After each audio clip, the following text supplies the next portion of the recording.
Welcome to the third episode of Tiger Critical.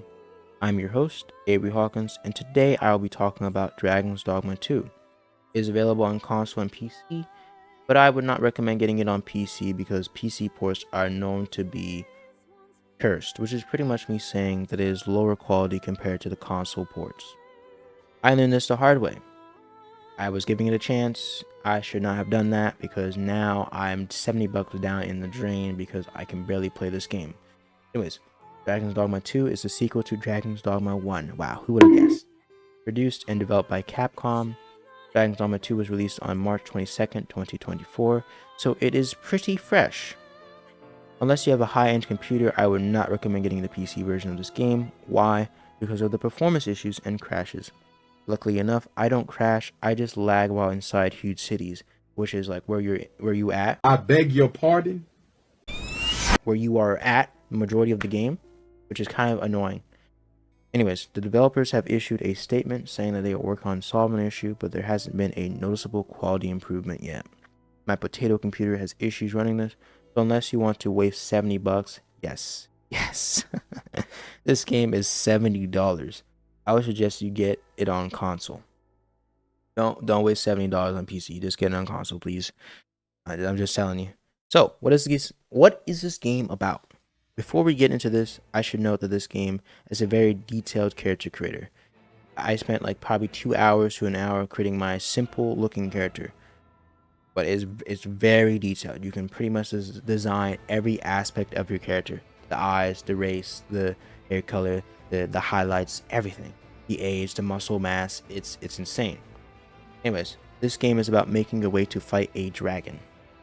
Why would you attempt to fight one of the strongest monsters in fantasy? Because it stole your heart. I haven't been able to find any more on Agul, though my resources are a bit limited. Professor? Where the hell are you? Ooh, doing a stretch of 5 to 10. Apparently the authorities frown on selling meth to college students. Yeah, apparently. You need to hang up that computer call. Come over here and kiss me on my hot mouth. I'm feeling romantical. I'm not talking in a romantical sense. Get your mind out the gutter. It made you into a semi-immortal being. Well, before I get ahead of myself, what I mean it stole your heart. I'm talking in a physical sense, bro. It used its singular finger and somehow scooped your heart right out of your chest. Anyways, because of that process, it linked your souls together. Now your souls are intertwined with a dragon. So that kind of makes you semi-immortal. Why did it do this? Because you showed bravery to the beast. You stood strong in the face of uncertainty. Compared to the beast, you were like an ant, but despite that, you challenged the beast. It picked you because it saw your potential. After it stole your heart, you become something known as the Arisen. The Arisen has complete control over pawns. Pawns are also semi-immortal beings tasked with serving the Arisen in their quest to slay the dragon. The Arisen has to either slay the dragon or die trying. Simple. The way you are picked is the same as in both Dragon's Dogma 1 and Dragon's Dogma 2. You pick up a rusted sword and attempt to fight the beast despite its clear, overwhelming power. But the one different thing is the fact that in Dragon's Dogma 2, you become a king. That's pretty much the only difference I've seen so far. I haven't completed the game yet, but that seems to be the only difference. That does not last long though, because you are eventually cursed by some jealous queen and forget the fact that you are a king. Kind of lazy writing, but it is interesting.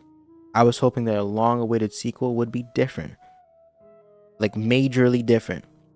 I haven't completed the game like I just said, but by my time writing this, but it seems to be following a very similar storyline as the first game, which is so annoying. It just seems lazy.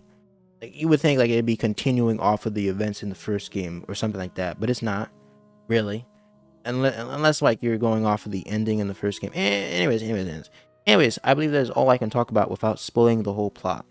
I would recommend you get the first game because it's essentially the same game as the second game. It's essentially the same thing, just with better graphics, kind of improved monsters. It's not that big of a difference. The combat is the same as in the first game. You can grab onto monsters, you can keep range, you can stagger monsters, you can attack their weak points. It's the same exact thing. You either fight a large enemy or a lot of smaller enemies or a combination that vary. I ran into a swarm of harpies that just kept putting me to sleep. Yes, they can put you to sleep. So I was just defenseless against their talons. The harpies will work with the goblins, and that is pretty much a game over if you run into that. It depends on your class though, obviously. I picked a mage because I like magic. Shadow Wizard Money Gang. We love casting spells. The mage has some powerful spells, but it takes a while for them to finish the incantation. During that process, you can be interrupted with just one little slice. All it takes is a one little bump, and your spell incantation is just over, which is pretty annoying when you are facing swarms of enemies while your pawn is dead. My pawn was a warrior, so I made her a warrior because I knew that it'd be an issue if I had two mages. It would be over. I had to have someone take the attention, but despite that, for some odd reason, they ignore her and just run past and attack me. You have to have great positioning skills and the ability to time your spells in a manner that will result in your victory as a mage. A bit later into the game, you acquire the sorcerer class, which is a class that focuses more on damaging spells. The only trade-off is the fact that these spells take even longer to cast.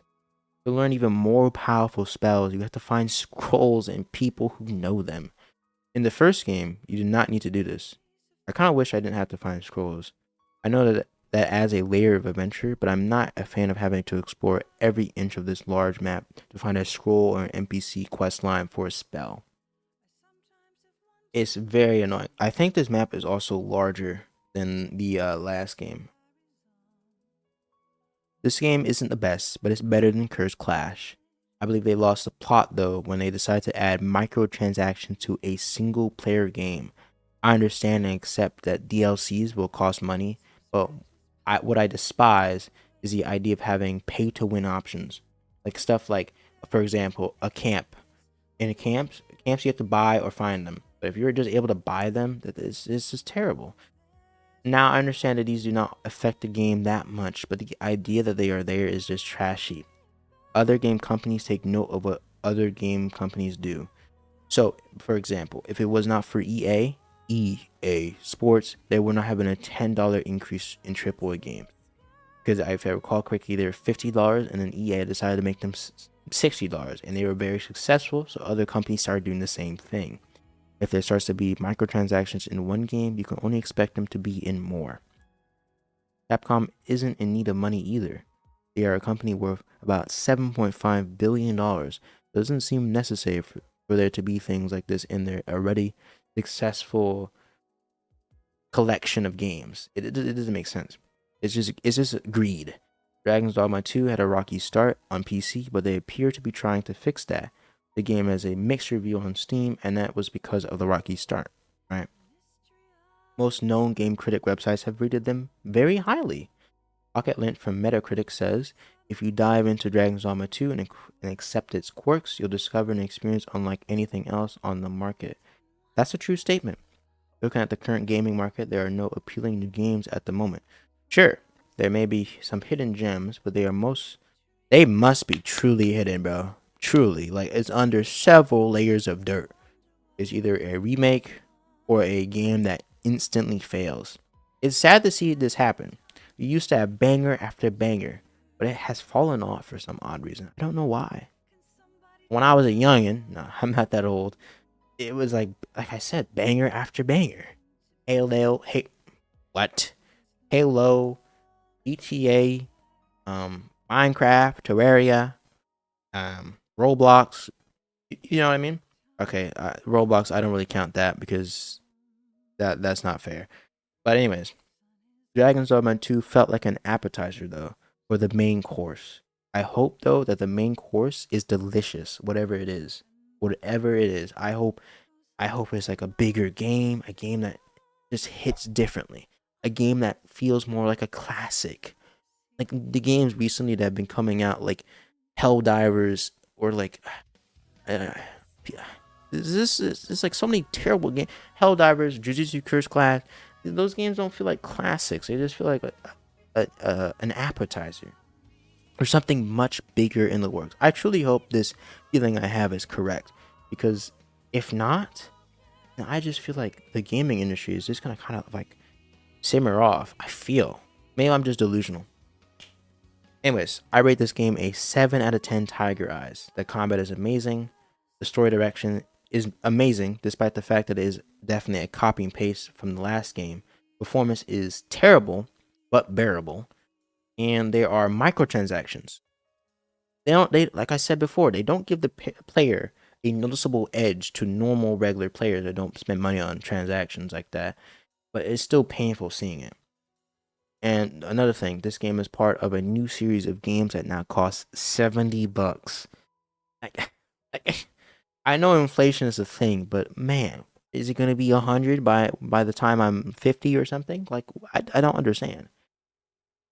But and another final note, the monsters you fight are like revamped versions of the monsters you fought in Dragon's Dogma 1. The dragon is basically the same dragon you fought in Dragon's Dogma 1. It's the same thing. Like I said, I haven't finished the game yet, but I will definitely update you if there's something majorly different from Dragon's Dogma 1 to Dragon's Dogma 2. So far, it appears to just be copy and paste, which is terrible. Anyways, I'm your host, Avery Hawkins, signing off.